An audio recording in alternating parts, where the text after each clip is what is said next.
여러분 안녕하세요. 쌤서희TV 최서희입니다. 자, 오늘은 2026학년도 고3 3월 학력평가에 나왔던 고전소설 굉장히 낯선 작품이었거든요. 수매청심록이라는 작품을 가지고 와봤습니다.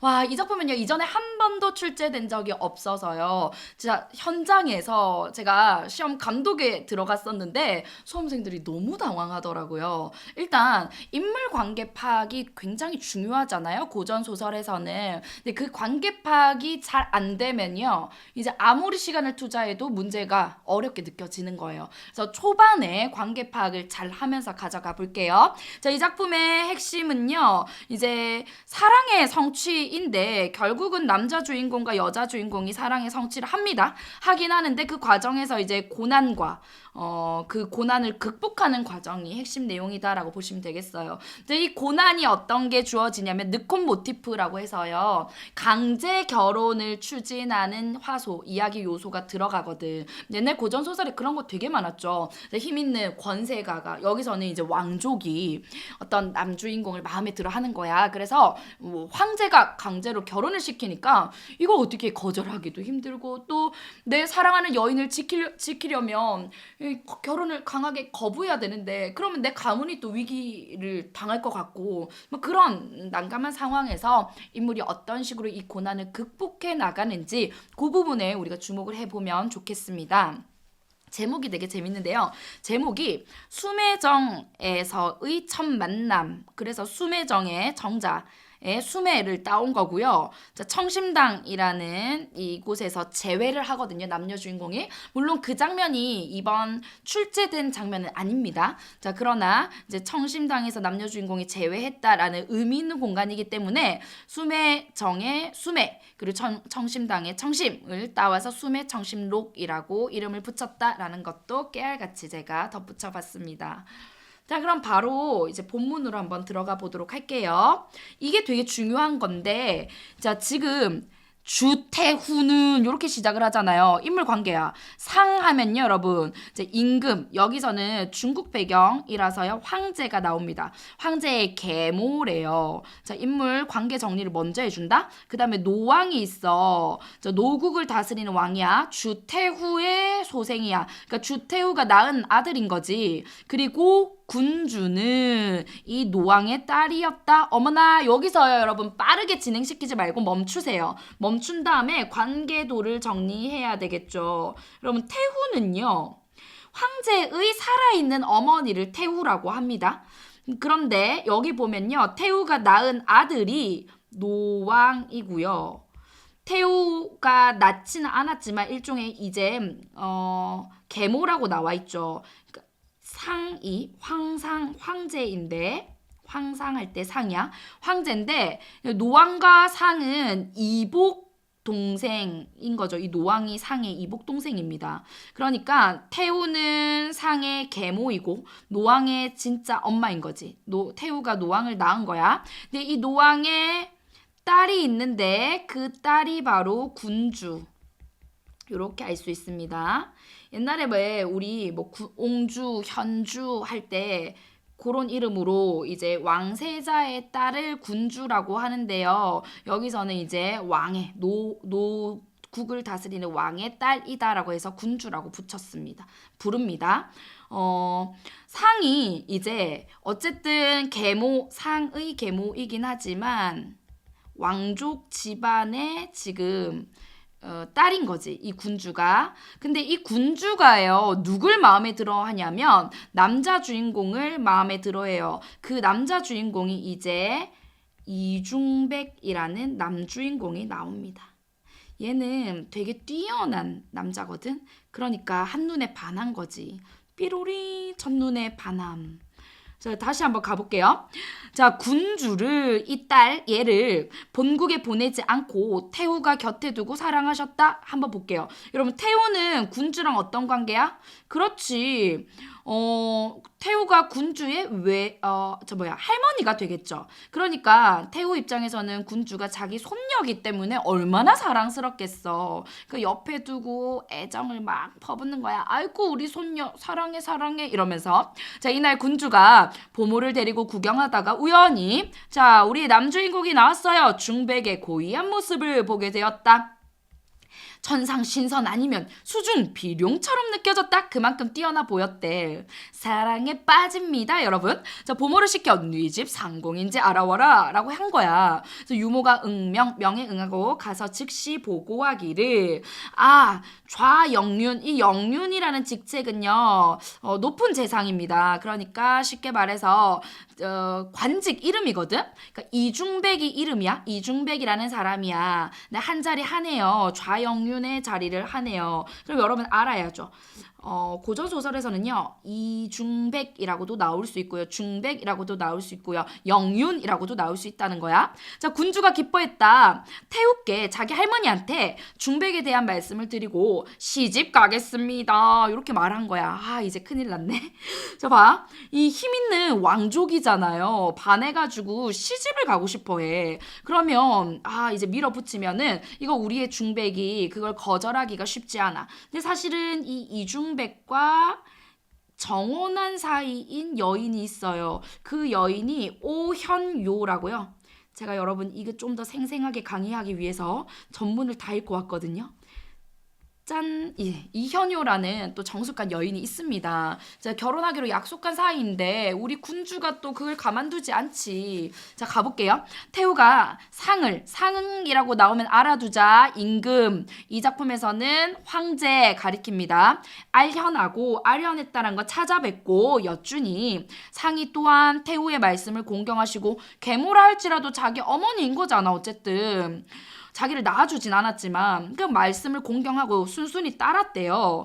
중백을 불러서 혼인하라. 이게 늑혼, 강제 결혼. 그런데 보세요. 사양했잖아. 중백이 사양했거든. 그런데도 밀어붙입니다. 그러자 상이 신랑과 태우를 불러서 우격다짐으로 태길했다라고 나와 있네요. 5월 순희였다. 자, 결혼 날짜를 잡은 게 요때였대요. 자, 이제 넘어갑니다. 인물관계 파악됐어. 자, 신랑이 부인을 향해서 무수히 탄식을 하며 말하기를, 여러분 제가요, 여러분이 실제로 이 수능에서 이 작품을 만났다면 신랑이 이중백과 관련 있는 사람이구나 라고 생각하면 되는데요. 이중백이 있고, 잘 보세요. 이중백이 사랑하는 여인 정혼자가 오현요가 있지. 그런데 이때 이 신랑은 누구냐면요, 이중백의 작은 아버지야. 그래서 이신랑이라고 알아두시면 되고요. 근데 이신랑과 결혼한 부인이 있죠.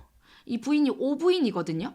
근데 이 부인이 쉽게 말해서 이 부인의 오빠가 있는데 그 오빠의 딸이 현요야. 근데 그 오빠가요, 현요가 어릴 때 빨리 죽은 거야. 그래서 이 부인이 자기 오빠의 딸인 오현요를, 이제 여자 주인공 오현요를 어떻게 합니까? 이제 맡아서 키워줍니다. 이 신랑과 이 부인이. 근데 그때 이중백이 오현요를 보고 한눈에 반해가지고 이 둘이 사랑을 하게 된 거거든. 어쨌든 이 관계에서 이 신랑과 부인이 지금 나누는 대화 장면이 이번에 출제가 됐어요. 그러면 이 신랑, 그러니까 이중백의 작은 아버지인 거예요, 신랑이. 어쨌든 이 신랑이 부인한테 이런 거 놓치면 안 돼, 여러분. 고전 소설에서는요, 중간중간 모르는 어휘 있을 수 있거든. 그런데 이런 탄식하며와 같이 인물의 상황이나 정서나 태도를 파악할 수 있는 말을 놓치면 안 됩니다. 그러니까 지금 강제로 황제 집안에서 결혼을 추진하고 있잖아요. 거기에 이 상황에 대해서 난감한 거야. 그래서 탄식하면서 부인한테 어찌해야 오르리요 이렇게 얘기하니까 부인이 침음 오열하여, 여러분 침음이라는 단어 뜻 몰라도 괜찮아요. 침음은요, 근심에 사로잡혀서 신음하는 걸 침음이라고 하거든. 근데 그걸 몰라도요, 오열한다라는 거 보면 알 수 있잖아. 지금 얘네들 되게 난감한 상황이어서 슬퍼하면서 말을 한대. 요 대목을 제대로 못 읽어서 문제 틀린 친구들 많았어요. 제가 같이 읽어보자. 자, 첩의 뜻이 매우 착잡합니다. 여러분, 첩이라는 건요, 고전 소설의 필수 어휘 표현인데 고전소설에서 인물 지칭 표현 한 판에 딱 정리하고 싶다 하면요. 우리 쌤서희 TV에도 정리된 게 있고요. 영상 올라와 있고 국어 단판도 2027 국어 단판도 한 챕터로 정리를 해놨습니다. 첩은요. 이제 그 남편을 상대해서 부인이 자신을 가리키는 말이야. 뜻이 매우 착잡합니다. 성례라는 건 결혼하면인데 이때 결혼 누구의 결혼을 얘기하는지 볼게요. 상의 뜻을 기망한다라는 건 속이는 거야. 상은 지금 군주랑 이중백이랑 결혼시키려고 강제 결혼을 추진하는데 결혼하는 게 강제 결혼 좀 지울게요. 강제 결혼을 추진하는데 그 결혼하는 게 왜 상을 기망하는 거야? 그럼 여러분 이때 생각해야죠. 이때 성례는 군주와 이중백의 결혼을 얘기하는 게 아니야. 그러면 누구의 결혼을 얘기하는 거야? 그렇죠. 이들의 관계에서 이중백과 오현효를 원래 얘네가 약혼한 사이거든. 정혼한 사이야. 결혼하기로 약속한 사이인데요. 걔네들 결혼 그냥 무리해서 추진하면 이 말이거든.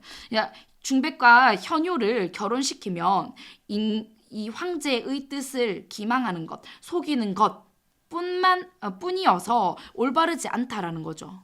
그러면 어떡해요? 현효가 이제 여자 주인공 이름이 여기서 나왔네요. 중백에게로 가면 부부의 정은 천자의 위험이라도 패하지 못해. 그러니까 얘네 둘을 결혼시키면 천자라 하더라도 그걸 어떻게 하지는 못해. 맞지? 그러나 영윤이라고 나왔네요. 이 영윤 누구예요? 그렇죠, 여러분. 이중백을 얘 직책이 좌영윤이었잖아. 그래서 영윤이 딱 나오는 순간 이거 이중백을 얘기하는 거다 알아야 돼. 영윤의 위세와 풍채 장부로 자나 깨나 생각하던 누구예요? 사랑하던 가인 아름다운 여인 오현효죠. 오현효를 버리고 어찌 상명 황제의 명을 지켜서 신의를 저버리겠습니까? 어렵죠? 이때 신의는 남녀 간의 신의 정혼한 사이야. 이 신의를 어찌 저버리겠습니까? 즉, 황제가 시킨 대로 군주랑 강제로 결혼을 추진하면은 또 이들이 결혼하기로 한 것을 저버리는 게 됩니다. 그러니까 이러지도 저러지도 못하고 난감한 거지. 근데 만일 현효와 성례한 이후에는 이 둘을 먼저 결혼시킨 이후에는 만사의 혐의가 없어질 터이니 군주의 은혜를 막고 끊어서 현효가 있는 곳으로 빈번하게 월장하여 삼가지 못해 방자하게 이르기라도 한다면 틀림없이 화가 우리와 저희에게 적지 않게 미칠 것입니다. 여기까지 무슨 말인가? 만약에 현효와 성례한 이후에는 혐의가 없어질 터인데 군주의 은혜를 막아버리고 끊어서 만약에 우리 이중백이 현효를 못 잊고 현효가 있는 곳으로 빈번하게 담을 넘어서 방자하게 행동하고 오면 그런 행동을 하면 당연히 황제가 화가 나겠죠. 그러니까 틀림없이 화가 우리 집안에 미칠 거다. 이거 어떡하지? 얘네 결혼시키려고 하니까 우리 집안이 문제고 자 개인의 사랑을 따르려고 하니까 집안에 화가 미칠 것. 이게 너무 걱정이 됩니다. 자, 현효의 연연약질, 약한 기운으로 그 사이에 또 스스로 자결할 거라는 거지. 그러니까 얘가 이런 상황에 놓이게 되면 스스로 자결할 것이니 제 나이가 어리고 또 아직 차라리 성내 결혼을 아직 하지 말고 중백이 이 군주를 가까이 하고 또 자신의 좌처 어떤 거처할 곳을 자리를 임의로 알아서 하면 소저는 아가씨야. 이 현효를 얘기하는 거야. 현효의 일신이 몸이 고요한 데서 마음을 평안하게 해서 이 황제의 집안이 간섭하는 바가 없으면 비록 여러분 문을 바라는 과부라는 게 뭐냐면요. 옛날에 망문과부라는 말이 있었거든. 그러니까 결혼 약속했는데 혼인하기 전에 정혼자가 죽어가지고 시집가기도 전에 과부가 된 사람을 얘기하는 거야. 그런데 그런 그 과부가 이제 문에 기대서 남편을 오매불만 기다린다 하는 이야기가 있어요. 그러면 그런 식으로 문에 기대서 문을 바라는 과부가 된다 하더라도 아직 일의 종말을 보아가면서 선처하는 이만 같지 못하다라는 것은 일의 종말을 보아가면서 정하는 것이 낫다라는 거예요. 이해됐죠? 그러니까 현명하게 일을 잘 처리한다라는 게 선처라는 거거든. 이 구절이 상당히 어렵습니다. 이게 무슨 말이냐면 만약에 내가 이 둘을 결혼을 밀어붙이면은 임금 쪽에서 가만히 있지 않아.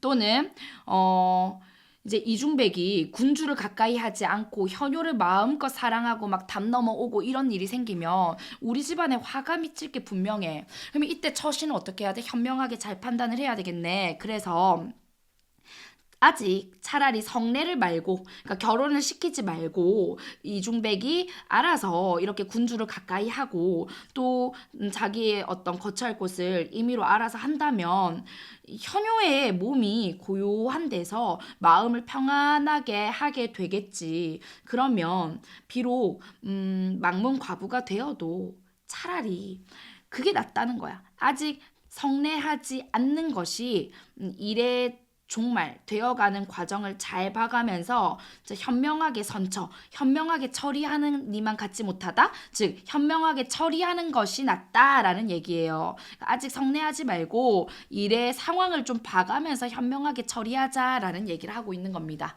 자, 여기까지 잠깐 쉬어갈게요. 그러니까 이 부인이 이러지도 못하고 저러지도 못하고 그 끝에 이제 이런 생각을 한 거야. 그냥 일단은 이 남녀 주인공 결혼을 조금 미루자.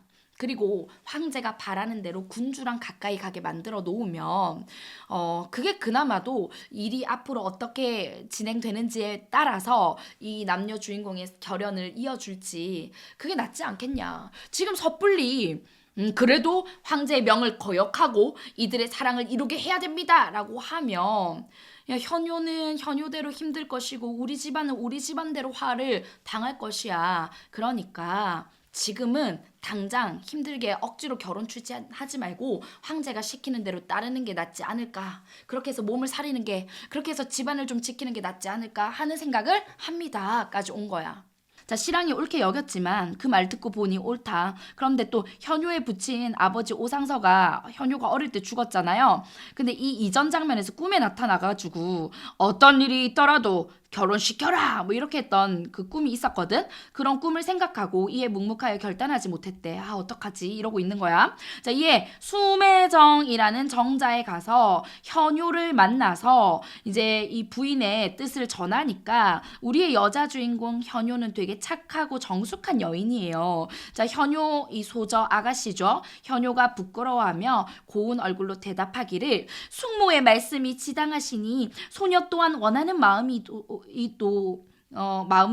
이 밖에서 벗어나지 않나이다. 그 뜻에 따르겠습니다. 이 말이죠. 말을 마치고 천연자약하니 대개 그 숙부를 위로하는 뜻이었다. 그러니까 이때 말하는 숙부는요, 이제 이 신랑을 지칭한다라고 맥락상 볼 수 있겠죠. 자, 중력 부분 줄거리가 가운데 아래 나와 있습니다. 자, 군주와 혼인했어요. 결국에는 그 황제가 혼인하라라고 한 말을 따른 거죠. 자, 이중백이 그럼에도 불구하고 군주를 사랑하지 않는 거야. 이중백의 마음에는 언니 현효거든. 그래서 군주는 그 이유를 알아내고 화가 나죠. 그래서 자기 할머니 주태우와 또 천자에게 다 말을 한 거야. 자, 이 천자가 황제입니다. 천자의 노여움을 산 이중백은 그로 인해서 감옥에 갇히게 되죠. 자, 한편 각도 제후들이 천자에게 말하기를 제나라 왕이 반의를 두어 날마다 뛰어난 장사들을 모으고 삼군을 조련하니 사신을 보내서 칙지는 임금의 명령이야. 임금의 명령을 내려서 죄를 묻고 그 기밀을 규찰하도록 하십시오. 그러니까 이제 제나라 왕이 반란을 일으킬 준비를 합니다. 죄를 물으십시오. 이러니까 상이 천자가 황제가 근심하여 마땅히 보냄직한 사람을 찾지 못해서 답답해하고 있었어. 그때 승상 주연이 나타나서 태후 누구예요? 그렇지. 이 군주의 할머니, 그러니까 상의 어머니, 맞죠?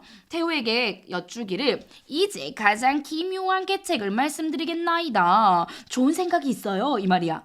중백의 죄를 사해 문죄하라 하고 오소저 누구예요? 오현요죠. 말리 노국에 실어 보내어 세자의 후궁으로 삼게 만들면 두 쪽 문제가 모두 해결될 것입니다. 이게 뭐예요? 이 승상 주연이라는 승상이 나름대로 계책을 떠올린 거야. 이중백이 지금 감옥에 있는데 이중백을 감옥에서 풀어나게 해주세요. 그리고 또 오소절을 어디로? 만리 노국으로 보내버리세요. 그러면 그곳에서 이제 후궁을 삼게 만들면 오소저도 처리할 수 있는 거고 또 이중백도 이제 죄에서 나와서 풀려날 수 있는 거니까 문제 해결할 수 있습니다. 그러면 군주도 자기가 사랑하는 이중백을 만날 수 있고 군주의 일신도 편하고 노국 세자도 오소저라는 절색을 얻으며 기뻐할 것입니다. 저 서로서로 좋은 거 아닌가요? 하면서 어찌 그 개교가 기특하지 아니합니까? 라고 하는 거죠. 자, 태후와 군주가 이 승상 주연의 어떤 계략을 듣고 나서 괜찮은데 아주 절묘했다라고 생각하는 거야. 자, 승상은 범연히 생각하지 말고 힘써 돈 모아라. 그렇지, 오케이, 네 말대로 따를게. 그 일 한번 추진해봐. 이 얘기입니다. 그러니까 이 주연이가 하교대로 착실하게 수행하겠습니다 하죠. 그래서 얘가요 이튿날 조참에 출반하여, 이 말은 뭐냐면 조참은요 임금과 신하들의 만나서 이제 나누는 아침 조회 같은 거야. 거기 가서 말하기를 제국 사신을 마땅히 강렬 충직하고 문무겸전한 대신을 보내어야 반드시 천조를 욕먹이지 않고 후환을 얻게 하리니 폐하께서는 이 제국에 보내는 사신으로 누구를 어떤 사람을 택해서 보내려 합니까? 일단 말을 던졌어. 그리고 상이 말합니다. 짐의 생각이 또한 그러하도다. 경등은요 신하들을 높여서 높은 벼슬아치를 가진 신하들을 높여서 말하는 거야.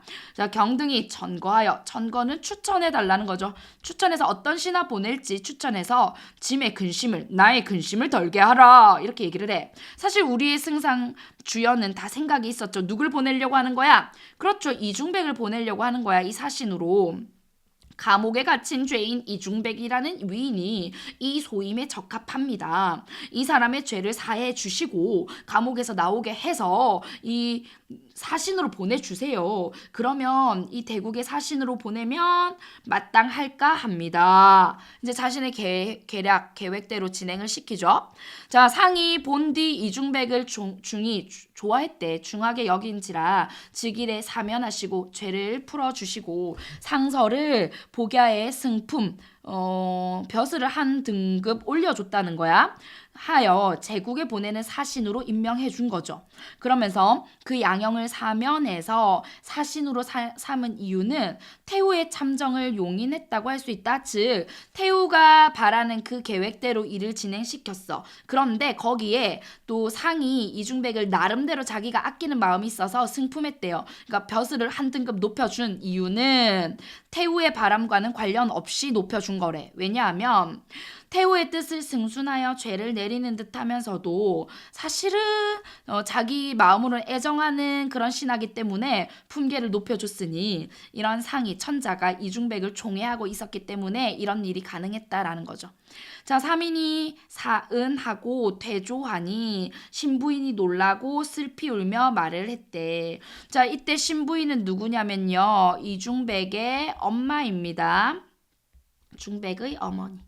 내가 너를 그 나쁜 광서 속으로 보내놓고 그토록 애간장 녹였더니 이제 또 너를 만리타국의 사신으로 보내야 한다니 이 착착한 회포를 어찌서 참으란 말인가 하면서 부인이 막 울면서 얘기를 하죠. 그러니까 상서 얘 누구예요? 중백을 얘기합니다. 상서가 엄마를 위로하면서 자친은요 어머니를 높여서 얘기할 때 자친이라고 해요. 자친을 오래 떠나는 정은 간측하나 소자 자신을 가리키는 거죠. 대명은 하늘이 아시는 바입니다. 조금 더 염려하실 일 아닙니다 하면서 어머니를 위로하면서 또 이런 얘기도 해요. 다만 우리 일을 누설함은 가중에서 일어난 바요. 이 집안에서 일어난 바요. 군주라는 이 여인이 만든 일입니다. 현재 자기랑 결혼한 여인이죠. 군주가 만든 일입니다. 군주의 계략입니다. 라는 걸 다 알고 있네요. 이번에 소자를 놓아 사신으로 삼으심도 주연이라는 승상과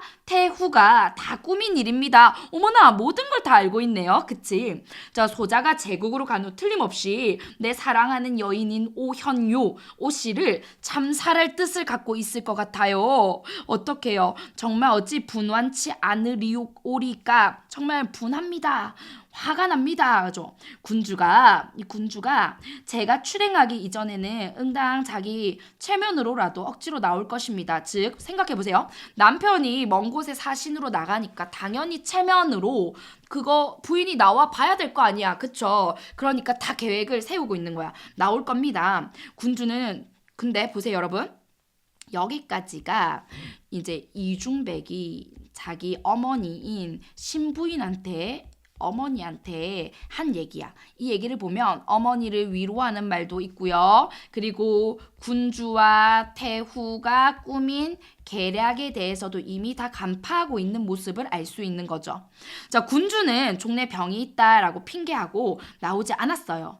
그러니까 자기 남편을 좀 두려워하는 거죠. 정보모를 보내서 기색 좀 살펴보고 와 이렇게 시켰더니 보모가 이중백 집안의 가중에 와서 그 기색을 살폈어요. 사람마다 반가워하면서 사색하지 않는 모습을 보고 보모가 대희했대. 크게 기뻐하면서 돌아가서 저희들의 작용인 줄 모르는구나 하고 여겼대요. 그러니까 겉으로 이제 염탐하러 왔는데 사람들이 막 잘해주니까 어머나 우리 계략인 줄 모르고 있네 이러고 집에 가서 다시 알려주는 거야. 그래서 대내에 들어가서는 여쭈기를, 그러니까 자기 군주한테 들어가서 얘기를 해준 거죠. 상서의 집 사람이 다 청한 우매에서 우리가 한 기밀을 모르고요. 상서는 강정에 나와서 숙부께 배우려고 가시더이다 하고 알려주는 거지. 군주가 이제 이 말을 듣고 당초에 궁에서 나아가고 싶으나 상서 자기 남편 이중백의 어미한 기상으로 섭섭한 질책을 받을까 자기 남편 두려워하는 거죠. 감히 나아가지 못했어. 기실은 상서가 원행해야 하므로 먼 곳으로 가야 하므로 부인이 돼서 안 나오는 게 도리가 아니거든. 또 상사 일념에 마침내 숙정을 풀지 못했는지라 다시 보러 가자 해서요. 이제 이 남편을 보러 나가는 거죠. 자, 가중의 상하 군주를 보고 사실은 그 집안의 사람들이 이 군주를 보고 괴로워하고 무의 여겼대요. 그러니까 싫어했거든. 근데 마지못해 겉으로 상서 집안의 사람들이 억지로 다 위대하다 하면서 겉으로는 군주님, 우리 군주 대단하다 이렇게 얘기를 해줬단 말이야. 여기까지가 여러분 나왔어요. 너무 길었죠. 결국에는 군주는 자신의 권력을 이용해서 사랑을 쟁취하려고 했고요. 그 이중백과 강제 결혼을 천자의 명에 의해서 이제 추진이 됩니다. 그러나 이 이중백은 사랑하는 여인 오현요가 있었고 이 사랑하는 여인에게 더 마음이 기운 상태라는 거 알 수 있죠. 그리고 군주의 계략으로 오현요는 멀리 보내려고 하고 그리고 옥에 갇혔던 이중백을 이제 감옥에서 나오게 해서 다른 나라 사신으로 보내려고 하는 이런 계략을 꾸몄는데 그걸 이제 우리의 남자 주인공 이중백은 다 알고 있는 상황까지가 이제 출제가 됐었습니다. 결국에는요. 이런저런 고난을 거쳐서 오현요와 이중백의 사랑은 성취가 되는 걸로 마무리가 돼요. 자, 어때요? 여러분이 만약에 정말 수능 현장에서 이 낯선 작품을 만났다. 인물관계 꼬이지 않고 그리고 인물의 발화 의도 잘 잡아갈 수 있었겠어요? 그것만 잘 됐다면 문제 없습니다. 이제 수능에서도 고전소설 인물관계 잘 잡는 거 끊임없이 계속 저랑 같이 연습해 나갈게요. 자, 끝났어요. 오늘 쌤서희TV 여기까지고요. 구독과 좋아요, 알림 설정은요. 수능 국어로 가는 1등급의 지름길을 열어드립니다. 더 좋은 영상으로 만나요. 안녕.